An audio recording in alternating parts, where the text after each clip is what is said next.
Right, well, out of the emergency room, heading go pick up Alyssa from school, and talking about the emergency room, they had a Hispanic guy. Again, always looking at my uncle, man. He was looking for the uncle, you know, always. Um, I think when it comes to religion, like I said, these people, uh, they're not about what they preach. They're not about peace and love.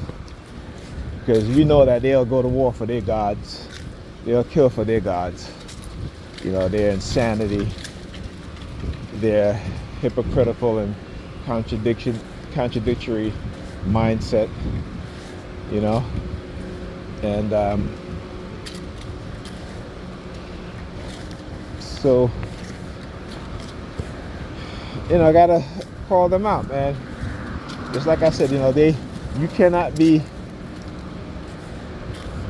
as a person, like 132, the number 32 is at play every time. And when I talk about, thank you. All right, so look at the ambulance license plate 13298. All right, again, I gotta show you guys this because again, I gotta prove it. This is why, like I said, they do the delay tactics. Right, everything is timed. Talk about the military and getting civilians involved in these sort of psychological warfare tactics, right? So I want you guys, I'm showing you guys so you guys can see what it is that they're doing, right? Yeah.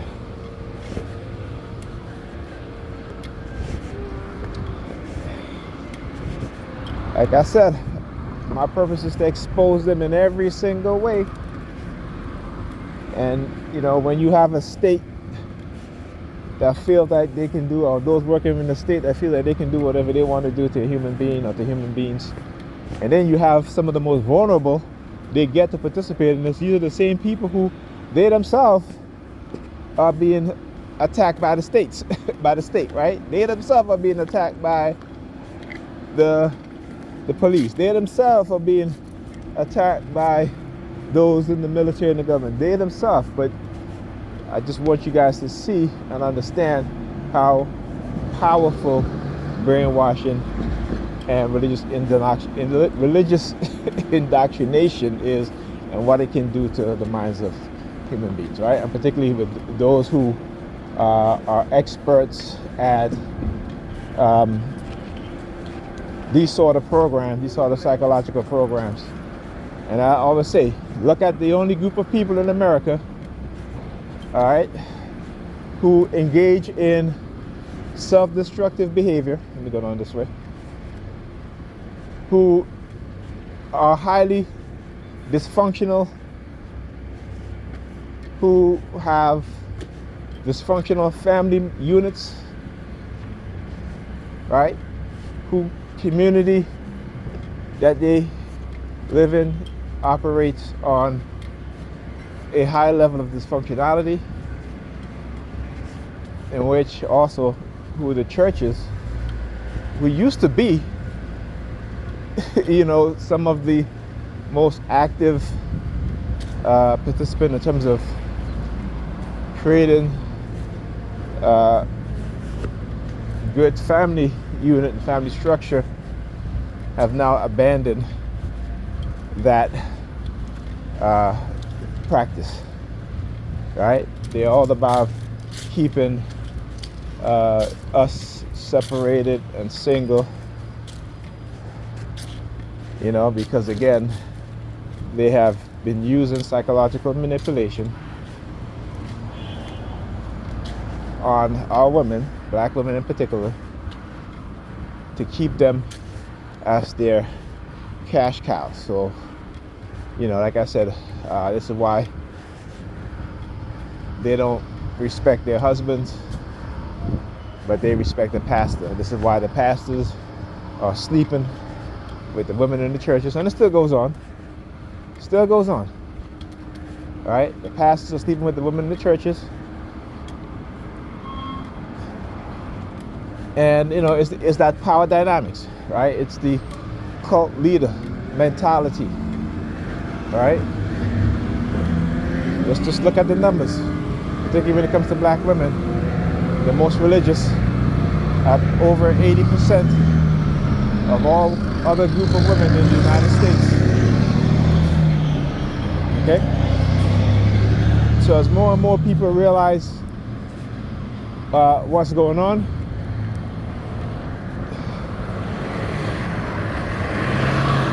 more and more people are going to begin to understand how psychology, which has always been used, okay, but more and more people are going to start to learn and understand the methods, the tactics, and we'll be able to see the manipulation, and we'll be able to fight back against further manipulation and further indoctrination. Okay? Yeah, man, just go ahead, just run the light. you got that big truck, I hear you. Run the light, trust me. Ain't nobody ain't nobody's going to oh, look. Is this the New York Predator Department now? Oh, okay, yeah. And across the street. They come with their sirens. And what happened when they start with the sirens? Right? See the dude that was stay open up his car? Right? Look. Yeah, I'll tell you, I know the tactic also well. Let's see here. Let me stop. Let me see. 67 Precinct 3967. That's the car number. I always got to call the car number. Okay? Yeah. This is what they, like I said, they, listen, I get so much joy from doing this. and they think that they are intimidating me. Well, go ahead, because, like I said, I become even more adamant and more, they're doing constructions, a lot of road constructions, right? I've become more adamant in terms of exposing them and what it is that they're doing. So, they can go ahead.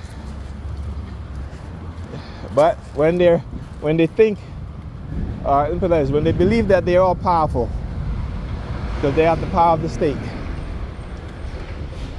right? Like I said, going forward, United States, not United States, but other countries will be calling them out. United States out on this violation of human rights of those that live within its borders, violation of their civil rights, constitutional rights, human rights, their sovereignty. So like I said, when you see the United States being concerned about China developing, mind control technology, or other countries developing mind control technologies, is because the United States feel that the U.S. government and those in the security agency feel like they are the only ones that are, yes. Is there car service in the area? I don't know, man.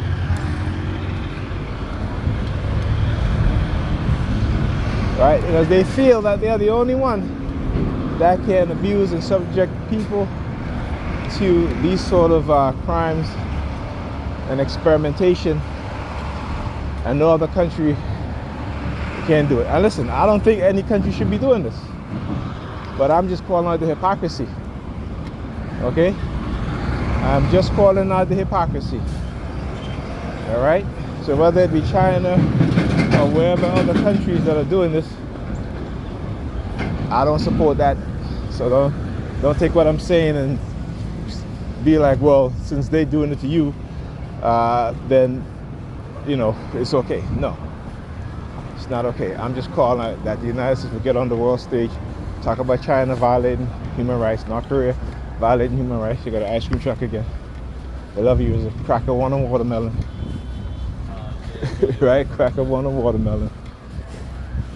Okay, see? Easy to flip the script.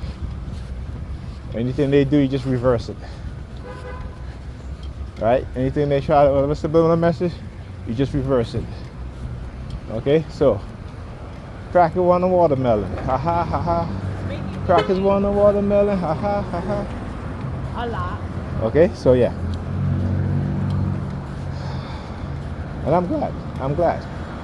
I'm glad that other countries are calling out the United States on this violation of human rights. And, you know, I like to think that I play some small part of it. You know, I know they shadow ban my channel, but I know there might be one or two people out there looking at it. All right, so yeah.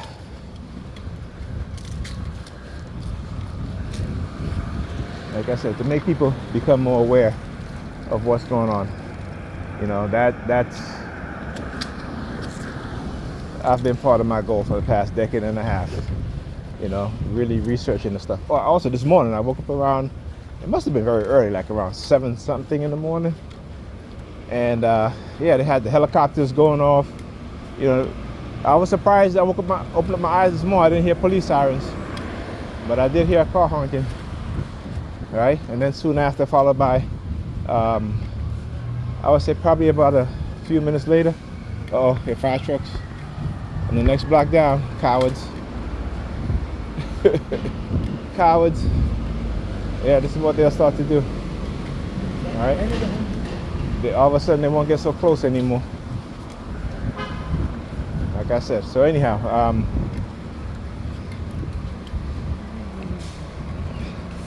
what was I saying? Your siren's not gonna, your whoop is not gonna jog back my memory. Okay. So I'm just gonna move on to a next topic. Right. Also, you know, covert illegal drugging. I was talking to someone about Operation Midnight Climax, which the CIA sent out its agents, civilian agents, into clubs and bars, restaurants to drug people. Right? So yeah.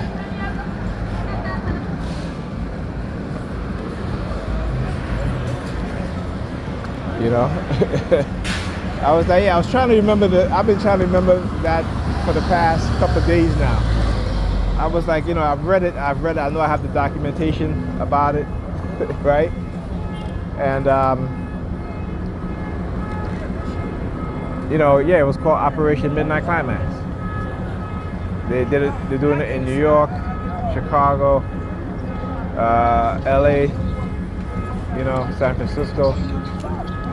You know, like I said, you know, this is how that drugging culture came about. It was the CIA, Americans, okay, white Americans. They're responsible for this shit. They are, you know, and somebody needs to, like, really, not just someone, but a large group of people need to start doing some research on these things and really start to understand where some of these trends and some of these culture comes from. You know, like the drug culture and all that stuff. That started with the CIA. Okay? So like I said, you know, I know what I know. Sometimes they may, when they hit me with that weapon, that direct-to-empty weapon, silent sound, you know, it may really disrupt my short-term memory.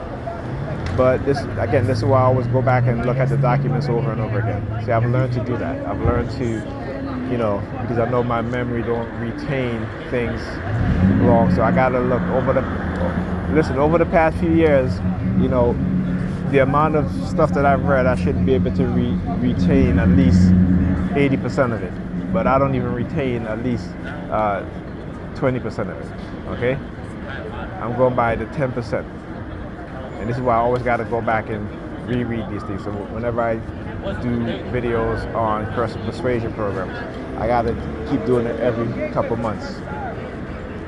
Because I know the effect of what they've done to us as TIs, the damage that they've done. Okay? So yeah.